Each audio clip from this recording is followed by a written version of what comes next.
बड़ी महिमा है। ये हम केवल गान ही नहीं कर रहे, हमारे महापुरुषों ने, गुरुजनों ने अनुभव की है, और उन्हीं की कृपा से जो कुछ छाती में आ रहा है वो हम तुम्हें बता रहे हैं। कितना बड़ा बल, उर्वशी आकर्षण कर रही, अर्जुन अपनी स्थिति में। अब ये छोटी मोटी बात नहीं, ये केवल कृष्ण कृपा ही, केवल कृष्ण कृपा। देवता महर्षि कोई भी इतना सामर्थ्यशाली नहीं। लोमस जी से देवराज इंद्र कह रहे हैं जैसे अर्जुन सामर्थ्यशाली, क्योंकि इनकी सामर्थ्य श्री कृष्ण है। जैसे कई बार आपको सत्संग में बताया है कि हमारी प्रियाजू की सखियों की चरण वंदना श्री लालजू महाराज करते हैं।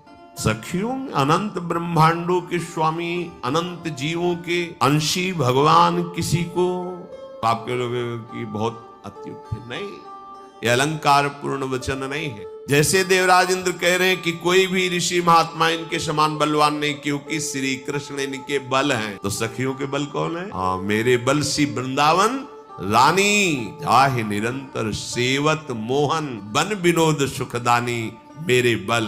तो श्री जी की सखियों की प्रणति लालजू किसके कारण होते हैं? उनका बल है श्री लाडली जू महाराज। अंदर से ये हृदय की बात है।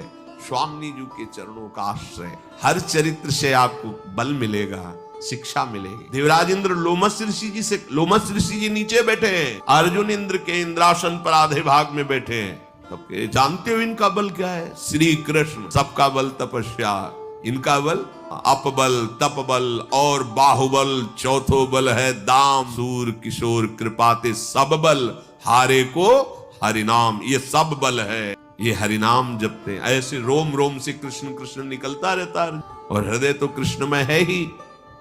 इन दिनों निवात कवच नाम से प्रसिद्ध बहुत उद्दंड असुरगण बढ़ रहे हैं। हम अर्जुन के द्वारा उनका नाश करवाएंगे। लोमस ऋषि से देवराज इंद्र कह रहे हैं। ये महाबली भयंकर स्वरूप धारण करके अर्जुन जब गांडीव पर प्रत्यंचा चढ़ा लेंगे तो कोई इनके सामने टिकेगा नहीं, क्योंकि सब दिव्यास्त्रों से युक्त हो गए हैं। भगवान श्री कृष्ण से अगर प्रार्थना करूं तो केवल दृष्टि डाल दे तो निवात कवच नाम के राक्षस नष्ट हो जाएंगे। पर जब उनके मित्र अर्जुन मिल गए हैं तो उनसे प्रार्थना करने की आवश्यकता नहीं है। इतने छोटे कार्य के लिए मधुसूदन भगवान को सूचना देने की जरूरत नहीं। ये शूरवीर अर्जुन अकेले ही निवात कवचों का संहार करेंगे। मैं आपसे एक प्रार्थना करता हूं, लोमस जी से देवराज ने कहा। आप प्राय भ्रमण करते रहते, तो भ्रमण करते हुए काम्यक वन में इस समय युधिष्ठिर विराजमान है। आप वहां चले जाइए, और वो अर्जुन की बात सुनना चाहते। कैसे? 5 वर्ष हो गए हैं, उनको जाके बता दीजिए कि अर्जुन ने देवताओं के समस्त दिव्यास्त्रों को प्राप्त कर लिया है, और नृत्य वाद्य गीत जो पृथ्वी लोक में नहीं है, वो सब पारंगत चित्रसेन गंधर्व के द्वारा इनको कर दिया गया है। शत्रुदमन, आप अभी जो समय वनवास का बकाया है, तीर्थयाटन करो। समय आने पर अर्जुन तुम्हारे पास पहुंच जाएंगे, बहुत सुखपूर्वक है।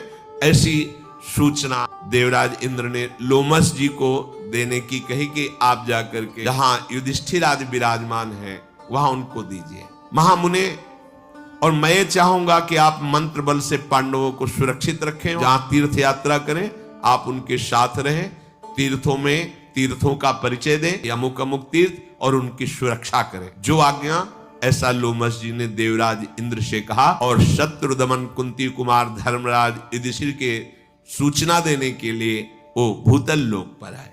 इधर धृतराष्ट्र जी ने जब ये सुना कि स्वर्ग में विराजमान है अर्जुन भगवान व्यास देव जी से, तो धृतराष्ट्र जी ने संजय को बुलाया। बहुत प्रिय है संजय, बहुत हृदयस्थ है संजय, ये सारथी है धृतराष्ट्र के। अर्जुन की सूचना मुझे मिली है, क्या ये बातें सब सत्य हैं?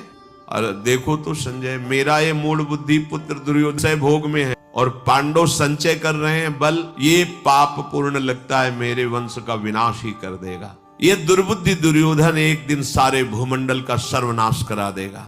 मैंने सुना है कि महात्मा पांडव कभी हंसी में भी झूठ नहीं बोलते। अरे जिनकी ओर से अर्जुन जैसा योद्धा, उन महाराज युधिष्ठिर को सम्राट पद प्राप्त होना, क्या देवराज इंद्र पद प्राप्त हो जाएगा? मेरा दुर्भाग्य बढ़ रहा है संजय। ये दुरात्मा मेरा पुत्र